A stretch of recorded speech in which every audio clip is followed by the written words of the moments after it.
Existe uma expressão muito forte de Jesus acerca de nós. Ele diz que nós somos a luz do mundo. Jesus teve muita ousadia em falar isso. É interessante que isso significa que quando nós estamos em algum lugar, ou estamos participando da vida comum do nosso dia a dia, que nós trazemos claridade para os ambientes em que nós estamos. Porque nós sabemos que o mundo jaz no maligno. Que esse mundo foi envolto em trevas. E não só o mundo, mas a mente do homem foi também envolta em trevas. E quem está em Cristo traz a luz. Você vê que quando Jesus se apresenta, os judeus têm problema de aceitá-lo e rejeitam e amam mais as trevas do que a luz. Aí você fica pensando, mas que... né? A maioria das crianças, não sei se você foi assim, gosta de dormir com a luz acesa no quarto. Quando apaga, vem a paura. Então é normal que se goste mais da luz do que das trevas. Mas você nota que as trevas são um problema, é um estado espiritual. Não é mais um problema de claridade ou não. Mas, por outro lado, a luz expõe problemas que precisam ser corrigidos. Né? Se você tem uma luz muito intensa, você consegue enxergar coisas e defeitos maiores. Se você tem uma luz muito fraquinha, tem coisas que você nem enxerga. Passa batido. Porque você não percebe aquelas coisas por falta de claridade. Então nós temos que ter um pouquinho de paciência, porque a luz, você sabe que ela caminha numa velocidade, mas ela caminha. E há certas estrelas que nós veremos a luz daqui a uns tempos. Elas chegarão a nós. E umas que já passaram, já não existem mais, que nós estamos vendo. A luz é assim, mas ela não perde a sua velocidade, ela continua agindo. Então, meus queridos irmãos, as nossas comunhões são comunhões na luz. O que vai acontecer se nós tivermos comunhão uns com os outros? Nós vamos ver a luz mais intensa de Deus. E é necessário que a gente veja porque nós estamos na estrada do aperfeiçoamento que Jesus nos colocou nela. Ele nos aperfeiçoou. E ele nos aperfeiçoa porque senão ficaria muito difícil Jesus conviver conosco. Você imagine algo absolutamente perfeito convivendo com algo extraordinariamente imperfeito. É muito ruim essa convivência. Então Jesus, ele já desceu uma vez para estar no nosso meio e foi lá no mais baixo possível para depois erguer novamente e tomar o patamar para onde ele vai nos levar. Sentado nos lugares celestiais com Cristo Jesus. Então ele desceu primeiro ao abismo para trazer de volta o homem do abismo para ele, para que ele possa se assentar nos lugares celestiais, onde há luz.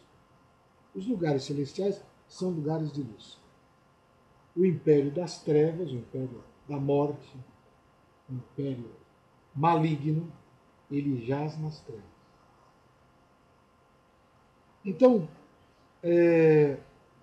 se o que nós estudarmos hoje trouxer um pouco mais de claridade, mais de luz, e você entender um pouquinho melhor como você deve viver em Cristo, isso já será um grande ganho. Porque há coisas que nós simplesmente não fazemos porque realmente faltou luz. Você não sabia que tinha acontecido. Né? Vamos pegar 3 textos importantes. Alguns deles eu acho que vocês já sabem de cor. 1 Coríntios 3,16. Alguém sabe de cor esse versículo? 1 Coríntios 3,16. Sabe? Vamos lá. Mas acha. Se você achar, leia bem alto para nós.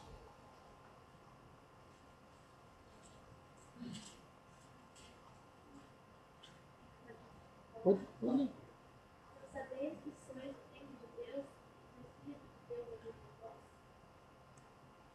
Claro isso.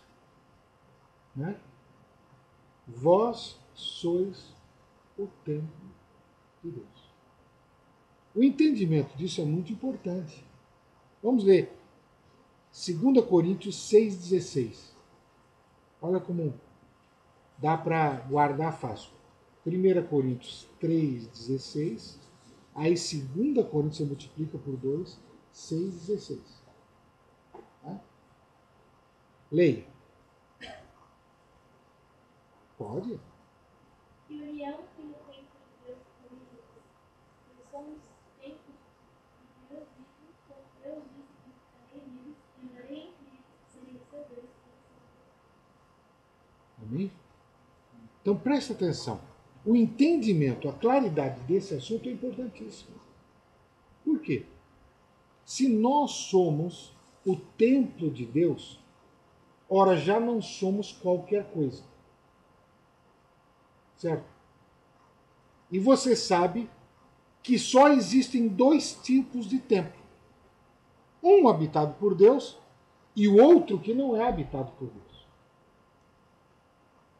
Estou falando uma coisa óbvia, mas é para você raciocinar. Então aquele que não é habitado por Deus, ele está numa dificuldade tremenda. Ele está habitado por trevas absolutas. A facilidade para entender alguma coisa não é grande. Se entender pela misericórdia de Deus mesmo, que ele entendeu. Há pessoas que você precisa jogar luz, e você sabe que o amor também é subentendido como luz. Né? Deus é luz e Deus é amor. Portanto, nós temos uma correlação entre amor e luz. Você não vê o amor de Deus a não ser na luz. Fora da luz, existem coisas parecidas com o amor, mas não são amor de Deus. Efésios 2, 19.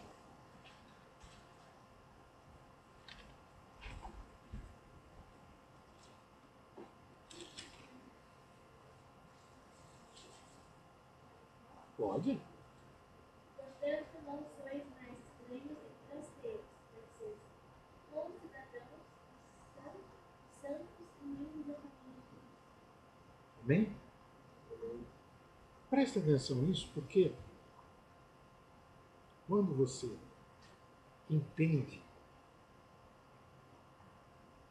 que a obra de Cristo é muito mais pegar um cara ruim, a beça, e transformar num cara bonzinho. A maioria das pessoas acha que o cristianismo é isso. Olha, o cara era tão ruim, era péssimo, ele fazia tudo errado, era ruim, era a ovelha negra da nossa família. E aí veio Jesus e fez ele ficar bonzinho.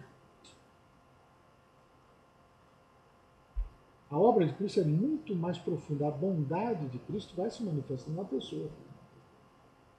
Porque aquele que é de Cristo, ele não pode ser mauzinho. Né?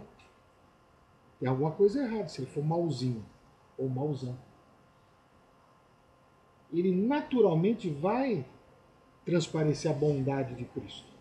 Jesus é a luz do mundo, mas quando ele diz que você é a luz do mundo, ele está dizendo que você está incluído nele. Você está incluído na luz dele. Na verdade, você está refletindo a luz dele. Então, quando nós entendemos que Jesus Cristo, ele estabeleceu a sua igreja com finalidades muito claras. A finalidade clara de estabelecer a igreja é que a igreja é o seu corpo vivo sobre a terra. E existe uma coisa, uma expressão que é muito usada entre nós os cristãos, que é essa: irmãos, estamos juntos. Não, nós estamos juntos, hein? É muito interessante, porque o corpo vivo de Cristo, obviamente, tem que estar junto. Né? Gente, essa parte é interessante. Não sobrevive um dedo ali, andando ali pelo tapete, e o corpo andando por aqui. Esse dedo não sobrevive, certo? É impossível que isso aconteça. Então, para que nós possamos viver, nós temos que estar juntos. Mas se estamos juntos, algo mais acontece quando nós estamos juntos. Né? A vida de Cristo, ela está fluindo através de nós.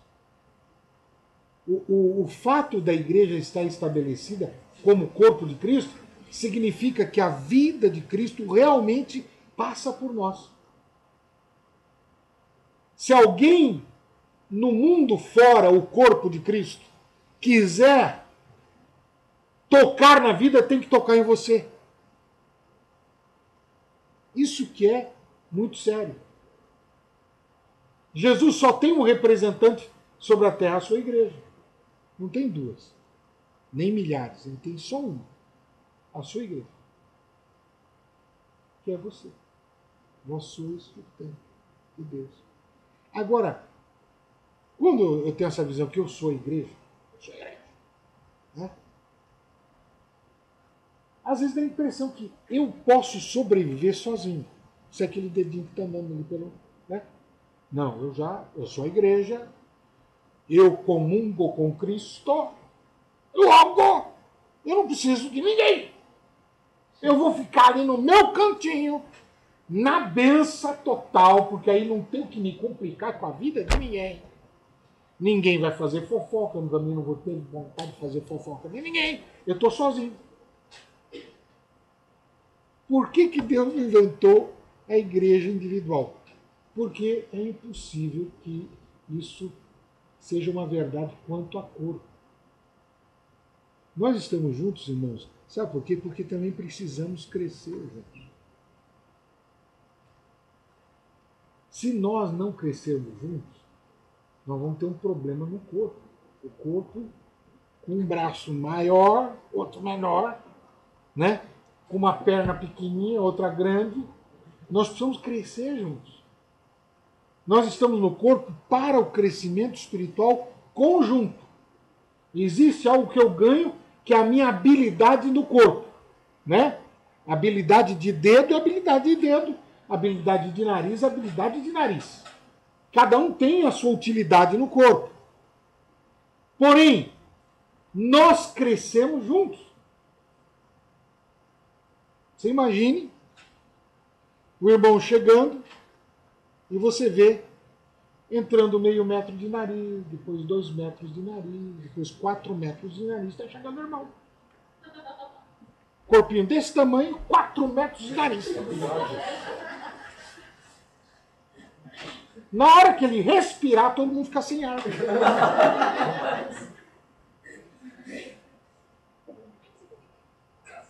Por quê? Porque não está havendo crescimento junto.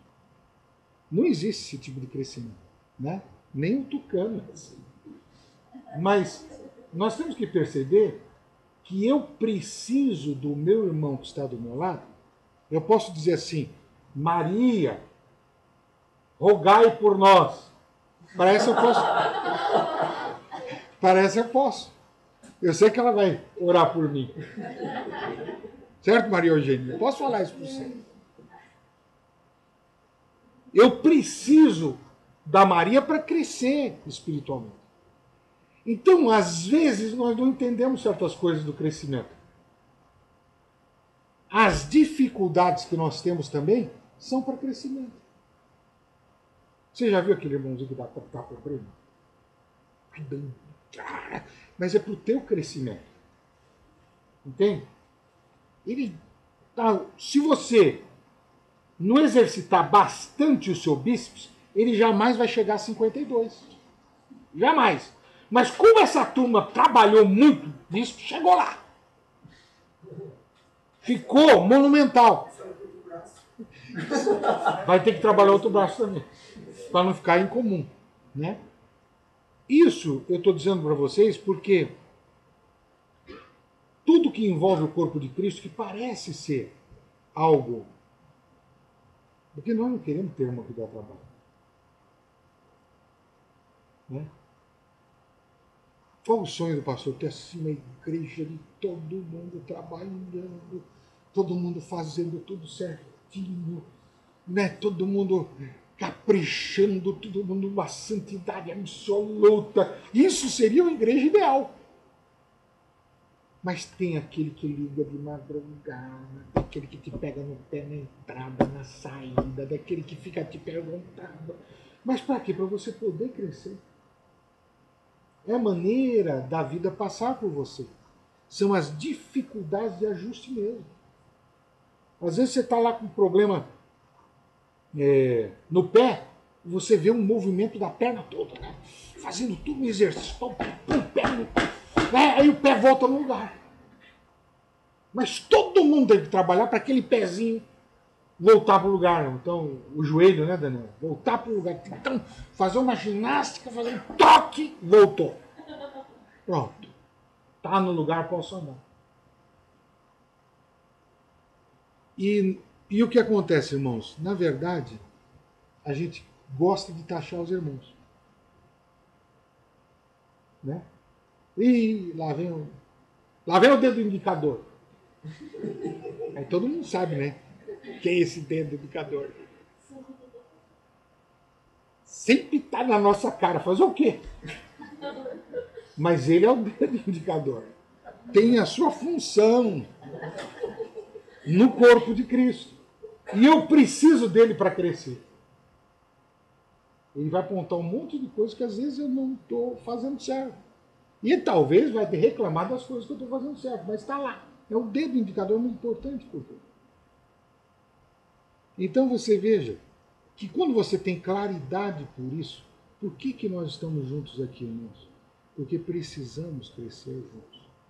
O corpo precisa crescer. E as atividades agradáveis fazem o corpo crescer. Não tem por exemplo, uma atividade agradável que faz o corpo crescer? É alimentar-se. Ainda mais quando é um sorvete de chocolate, como é bom, né? Tomar um sorvete de chocolate. Você está alimentando o corpo, é uma coisa agradável, mas existem outras coisas que não são agradáveis, né? Por exemplo, o sujeito não gosta de tomar banho. Mas é importante para o corpo tomar banho. E o que acontece? Da saúde, irmãos, eu vou te dizer para você, ficar muito tempo sem tomar banho, você não sabe o que pode virar isso. Eu entrei no sertão.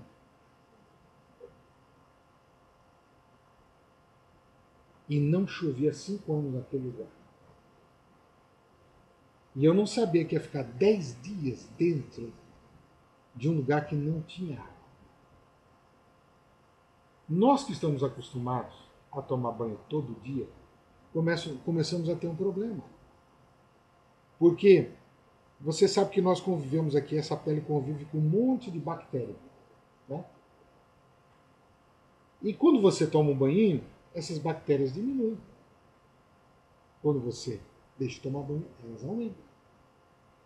Mas depois de uns 5 dias que você não tomou banho, as bactérias vão vencendo e vão lastimando o seu tecido, principalmente nas regiões baixas.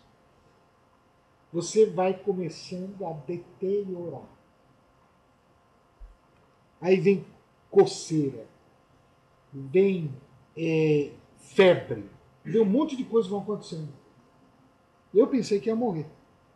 No 6º dia, chamei o pessoal e falei, me unge aí. Eles não tinham nem óleo de azeite, eles tinham óleo de aroeira. Eu fui ungido com óleo de aroeira. Só cabra macho que é. Ungido com óleo de aroeira. Eles oraram por mim, eu falei, irmão, se eu não for curado, vocês vão me enterrar. Eu estava pregando e eu não enxergava mais as pessoas, escurecia tudo. E Deus operando, gente sendo batizada no Espírito Santo, gente sendo curada, um fogo caindo, e eu não enxergava o povo, nem enxergava a Bíblia que eu estava pregando. Comecei a passar mal. Eu sei que eles oraram ali, às 9 horas da manhã, tomamos café, ao meio-dia eu estou chegando numa cidade, num lugarzinho chamado Campinas do Horário. Aí vem alguém correndo para mim. Pastor, o Diozinho quer ser batizado pelo senhor, mas irmão, como é que eu vou batizar esse homem? Não tem água. Eu falei, não, mas lá no meio da lagoa ainda tem uma água. Uma lagoa, mais ou menos, metade desse sítio era lagoa, só que tinha água mais ou menos metade dessa sala. Tinha, ainda nessa lagoa. E Diozinho que ia ser batizado naquele dia, meus irmãos, que eu estava passando ali que ele ia ser batizado. E foi quando eu vi água, no 10º dia que eu vi água. Eu desci ali, batizei o irmão, aproveitei, já tomei meu banho. Quando eu voltei, alguém me trouxe mel da Europa, o mel da abelha Europa, e eu chupei aquele favo de mel e expondo pratada de mel, com farinha. Eu só de olhar já me dá cócega na goela. Aí eu ficava vendo aquele pessoal comendo aquelas pratadas de mel. E eu chupei aquele favo e meus olhos abriram. Vi uma lucidez enorme. Aquela glicose entrou no meu sangue assim. Logo depois chegou o cara com um cajá cheio de umbu, uma fruta dourada que dá lá na seca, dá na seca. Mas é uma delícia também. Chupei aquele umbu. Eu sei que naquela noite eu preguei mais forte do que no primeiro dia que eu preguei no sertão. Eu estava com tanta energia, eu preguei mais forte naquele dia do que nos outros dias. Tudo porque a minha pele foi corroída pelas bactérias. Então, quando você ouve a palavra é água que te lava. E tem nego que não gosta de tomar banho. Tem, não, isso não é pra mim. Ele vai se desviando, se esconde atrás da porta para não receber água no corpo. Amanhã eu tomo, sábado que vem eu tomo. Não. E o que a gente traz? Traz enfermidade para o corpo. A gente atrofia o crescimento do corpo. Né? Quando a gente está enfermo, o corpo padecendo enfermidade, é difícil você ter uma melhora a crescer ou sentir alguma coisa. Não, sempre você vai ter uma piora geral. Para recomeçar tudo, leva uns dias de convalescência, para poder voltar ao normal. Então a reunião, irmãos, dos irmãos, aí você diz, olha, mas os irmãos lá, meu Deus do céu, não acredito. Toda vez que eu vou lá, eu fico com os nervos à flor da pele. Mas é normal. É para o seu crescimento. Às vezes a gente não entende isso. A gente não precisa arranjar uns irmãos que sejam calmantes. Assim, como flor de maracujá, que me acalme quando chego. Né? mas justamente você está precisando do trabalhar de Deus. É justamente com esse irmão. Eu me lembro, eu tinha uma secretária lá no Tatuapé, ela chegou para mim, pastor, eu estou indo embora da igreja. Não é verdade, irmão? Por quê? Porque tem um gordinho ali que só pega meu pé. Não sai do meu pé! Eu vou me embora, não aguento mais. Menina, me disse, filha,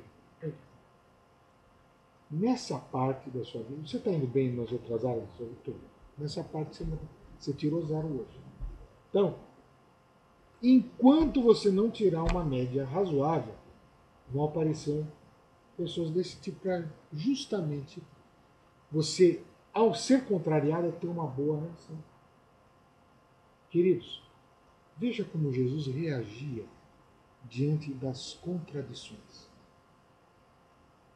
Diante dos religiosos. Os religiosos ele tratava mais forte. Ainda dava sapecada, né? Ser pouco caiado, raça de víbora, né? Mas você não vê ele tratando o povo assim. E reuniu a multidão diante dele, e ele, raça de víbora! Não. Vinde a mim, vós que estáis cansados e oprimidos, e eu vos aliviarei. Ele está falando com o povo. E às vezes nós não achamos, nós achamos que nós estamos falando com a raça de víbora. Todo mundo em volta de nós é fariseu.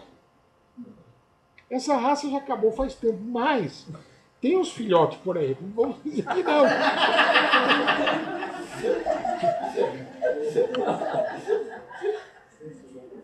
Então tenha cuidado com eles. Mas o povo em geral quer receber a palavra de consolo do Espírito. Ele precisa da revelação. Você é luz. E muitas vezes a pessoa não tem a conduta correta porque você deixou de iluminar. Foi mais fácil, eu já vi muita gente falar, é bom quando o pastor dá umas cajadadas. É bom. Mas se você quer enxergar com cajado, irmão, vai ser difícil. A gente tem que enxergar com luz.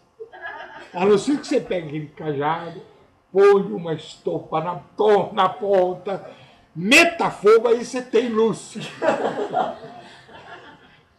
Mas fora isso, você vai ter... Tem igrejas que acostumaram. Não vou lá para levar a pancada do pastor.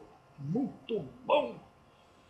Quando ele fala, dói até a alma. Mas é tão bom. Parece mulher de malandro. Gosta de apanhar.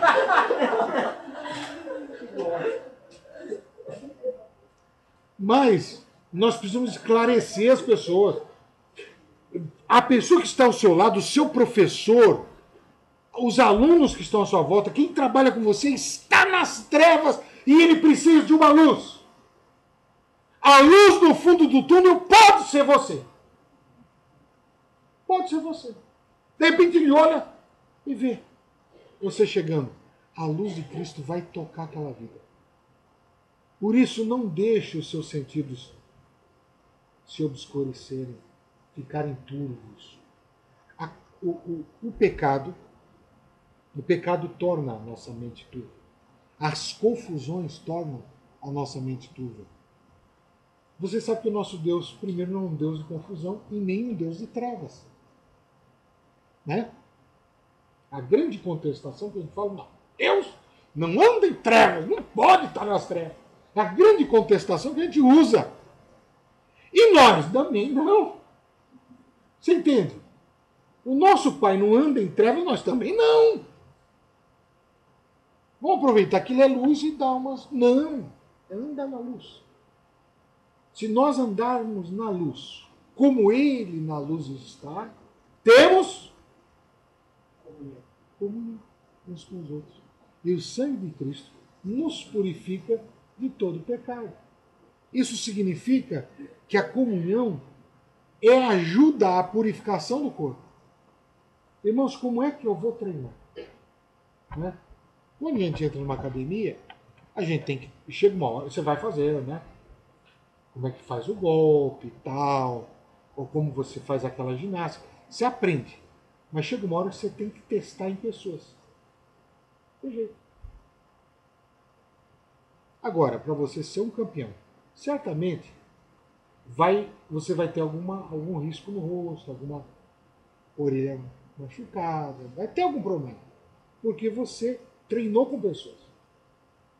E o treinamento no corpo de Cristo é justamente esse. Mas veja como Cristo tem algo muito mais importante do que fazer você ser um cara treinado. Ele quer que você realmente o represente onde você estiver. Se alguém precisar de um vigário, eu não estou dizendo de um vigarista, mas de um vigário, é você que é o vigário. Porque você é o representante digno de Cristo. Embora seja muito novinho, alguns são muito novinhos da fé, não interessa. Mesmo assim, você é um representante de Cristo. Cristo disse: eu sou a luz do mundo, e agora vós sois a luz do mundo. Resplandeça a vossa luz diante daqueles que não andam na luz, para que eles possam deixar de tropeçar, deixar de dar mancada, deixar de... Meus queridos irmãos, eu estava percebendo que a luta com o nosso inimigo, clara, é justamente essa, de obscurecer os seus olhos, tirar dos seus olhos a luz de Cristo. Quando os seus olhos começam a enxergar coisas erradas ou distorcidas, é porque a luz de Cristo não está ali. Um olho iluminado por Cristo não vê pornografia, porque essa luz dissipa as trevas. Quando é que uma pessoa consegue olhar para a pornografia? Quando as trevas estão nela. Quando foi obscurecido o seu entendimento. Ah, não, é só uma vez só, não tem problema nenhum. Aí que cara essa história. Todas as coisas estão interligadas, mas porque Cristo não quer que você seja um cara bonzinho. Mas Ele quer que você seja o próprio corpo dele. Eu gosto muito quando o apóstolo Paulo fala assim, olha, em Cristo nós nos movemos, nós existimos e nós vivemos. Ele é o nosso meio de vida, o nosso meio de existência. Você tem que entender que você está nele e ele está em você. Isso aqui é a parte mais importante do cristianismo. Há um momento em que não dá mais para separar você de Cristo. Eu nele e tu em mim, que eles sejam ligados uns aos outros como eu sou ligado ao Senhor. É uma junção eterna. Participantes da natureza de Deus. E Ele que veio e participou da nossa natureza.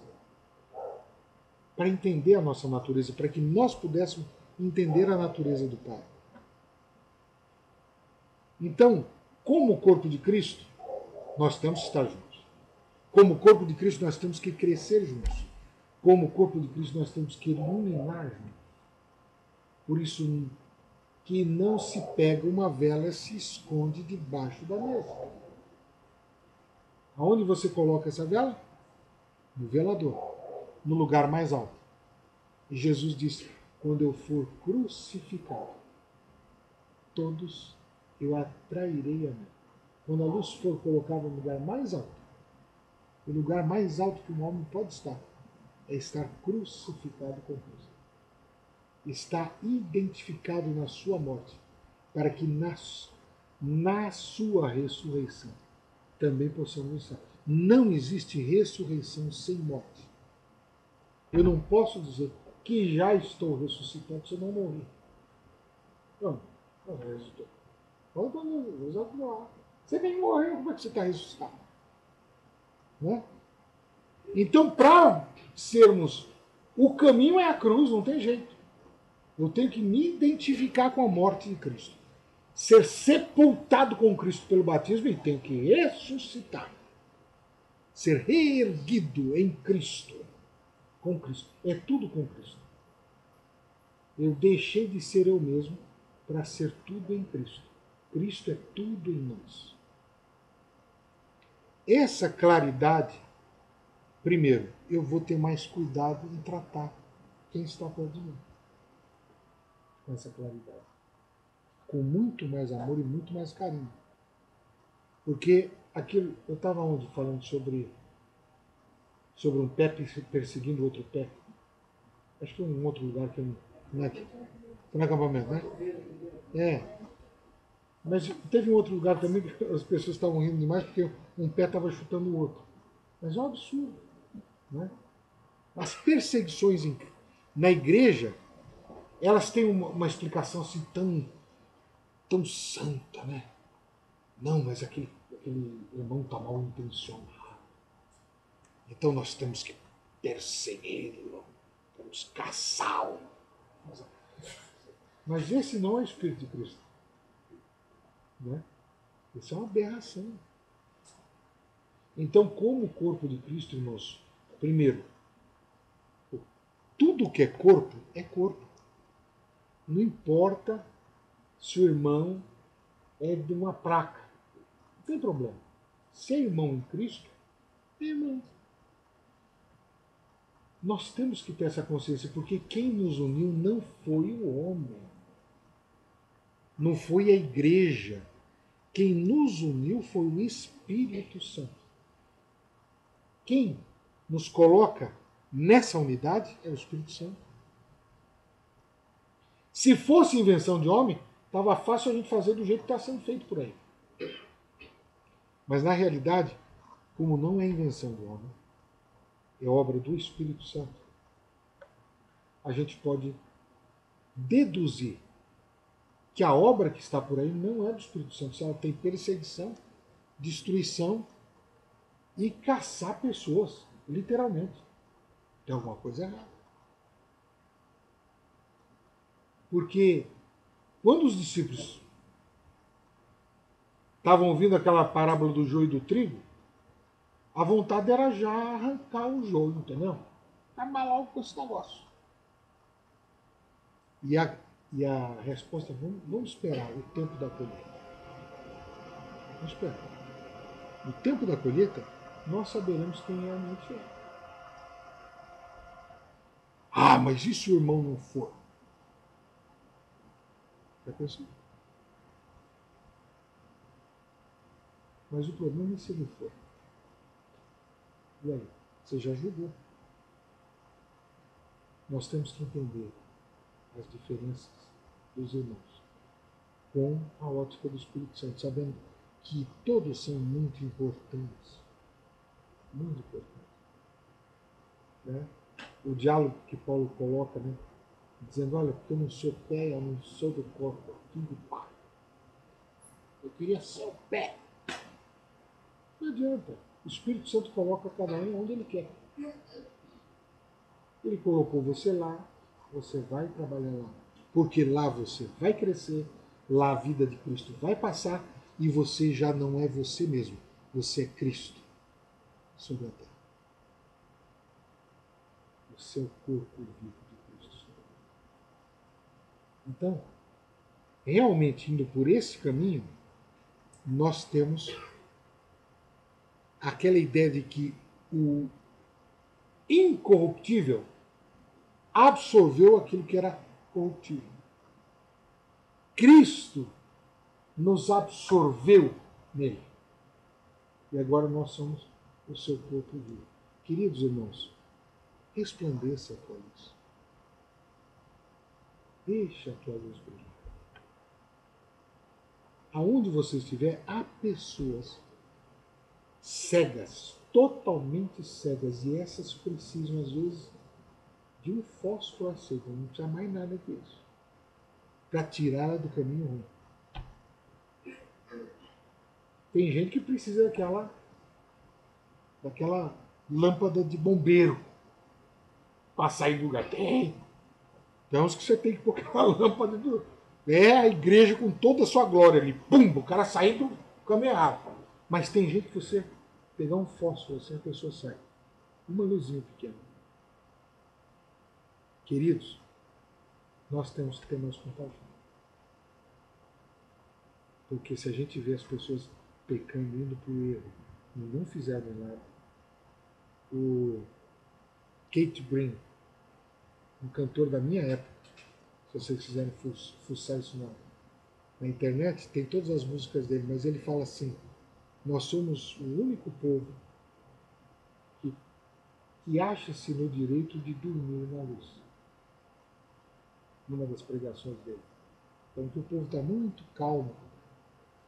Era uma época dos anos 60, 70, né, aquele tempo do romantismo, né? Beatles Soul, aquela coisa toda. E a igreja dormindo naquela época. Um berço esplêndido, como naquela época poderia ter avançado muito. Deixa com a luz brilhar. Deixa. Na verdade, eu tinha muita coisa, muitos versículos para dizer para vocês, mas eu sinto que a mensagem dessa noite vai ficar aqui. Para você entender que o corpo de Cristo não é aquela reunião que a gente tem aqui, que se não for, aí o time não ganha no domingo, aí você não ganha aumento do salário no fim de semana, né? Aí a briga com a namorada. É isso, né?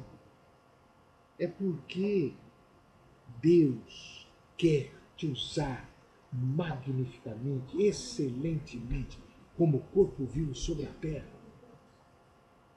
Nós estamos incluídos na vida de Cristo para sempre.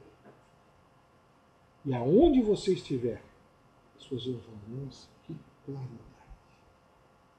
Você falou aquilo, me abriu a mente. Você orou por mim. Daquela oração em diante aconteceu outra coisa. Na minha vida. Deixa Jesus responder ser a luz dele. Porque a gente pensa, né? A luz é minha. Que luz que eu tenho. Não, a luz é de Jesus. Está aí em você porque você foi incorporado. Você foi colocado no corpo dele. Então você é luz. Amém? Amém. Então vamos ter um momento de iluminação geral. Nós vamos dar as mãos e vamos orar uns pelos outros. Não é para você orar por você. Você vai profetizar que essa luz maravilhosa vai resplandecer. Chega das trevas, chega de andar catando lata na escuridão.